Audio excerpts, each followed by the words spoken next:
అంటే మేడిగడ్డ కుంగుబాటుపై చర్యలు ఏంటి అది? మేడిగడ్డ దాని మీద ఇప్పుడు యాక్షన్ తీసుకోవాలంటున్నారు. కాళేశ్వరం ప్రాజెక్టు మొత్తం అవినీతికి సంబంధించినటువంటి అంశం మీద విచారణ చేసి యాక్షన్ తీసుకుంటారా, లేక మేడిగడ్డ కుంగుబాటుకు సంబంధించినటువంటి ఇంజనీర్ ఎవరైతే ఉన్నారో ఆయన సక్రమంగా చేయలేదు కాబట్టి ఆయన మీద తీసుకుంటారా, లేదా కట్టిన నిర్మాణ సంస్థ ఇది మేం కట్టలేదంటే ఎల్ఎన్టీ, మేం కట్టలేదని మెగా, మేం కట్టలేదంటే ఇంకొకరు, మేం కట్టలేదని ఎవరో కట్టినటువంటి మేడిగడ్డ మీద ఎవరో ఎతికి చర్యలు తీసుకుంటారా, లేక ఎవరి మీద చర్యలు తీసుకుంటారు, ఎవరు బాధ్యులు చేస్తారు? అంటే అది హయ్యెస్ట్.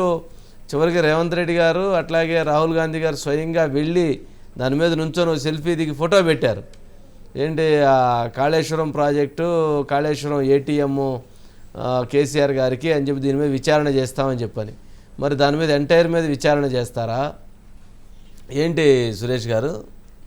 వంశీ గారు, అంటే ఫలితాలు రాకముందే మీకు తెలుసు సర్వేల్లో, అంటే ఎగ్జిట్ పోల్స్లో కాంగ్రెస్ పార్టీ అధికారంలోకి రావడం ఖాయమని తేలితే అప్పుడు రేవంత్ రెడ్డి గారు ఇంకా అప్పుడు సీఎం కాలేదు, ఒక టీవీ ఛానల్కి ఇస్తూ మేము ఎన్నికల మేనిఫెస్టోలోనే హామీ ఇచ్చాము, సిట్టింగ్ జడ్జి తోటి కాళేశ్వరం మీద విచారణ జరిపిస్తాము, ఇదంతా కూడా అంటే 1,18,000 కోట్ల రూపాయలు కూడా దీంట్లో అవినీతి జరిగింది కాబట్టి సిట్టింగ్ జడ్జి తోటి విచారణ జరిపిస్తాము, ఇందులో కేసీఆర్ గారా ఇంకోడని మేము చూడం, మొత్తం మీద ఆ కాళేశ్వరం మీద విచారణ జరిపిస్తామని చెప్పి స్పష్టంగా చెప్పారు. కాబట్టి దానికి అనుగుణంగా సిట్టింగ్ జడ్జితో విచారణ. కానీ దానికంటే ముందే మేడిగడ్డ అంశం ఇప్పుడు మరి ప్రభుత్వం ముందుకు వచ్చింది, ఎందుకంటే మేడిగడ్డ ఆల్రెడీ కుంగిపోయింది.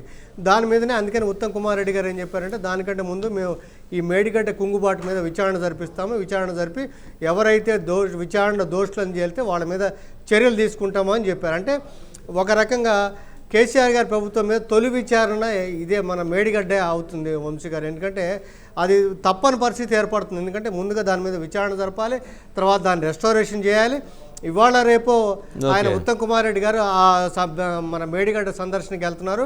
ఆ తర్వాత ఇప్పుడు వాటర్ డైవర్ట్ చేయాలి, అసలు ఎంత కుంగుబాటు జరిగింది. మన గతంలో మీరు చెప్పినట్టుగా గతంలో 7వ బ్లాక్ కుంగింది కాబట్టి ఆ పక్కన బ్లాకులు కూడా తీయాలా ఏంటి అనేది ఆ వాటర్ డైవర్షన్ చేసి అడుగును చూస్తే కానీ తెలియదు. ఇప్పుడు ప్రభుత్వానికి ఫస్ట్ టాప్ ప్రయారిటీ అది కాబట్టి అందుకనే ఆయన వెళ్ళిన తర్వాత ఈలోపు సీఎం గారు కూడా దాని మీద విచారించి దానికి రకంగా మరి చర్యలు తీసుకునే అవకాశం అయితే కనిపిస్తుంది వంశీ గారు.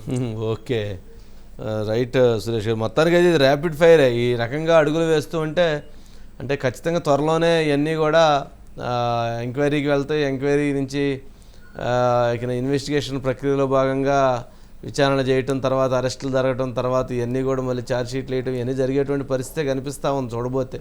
ఇది ఎక్కడా కూడా ఆగేటువంటి పరిస్థితిగా కనపట్టలేదు.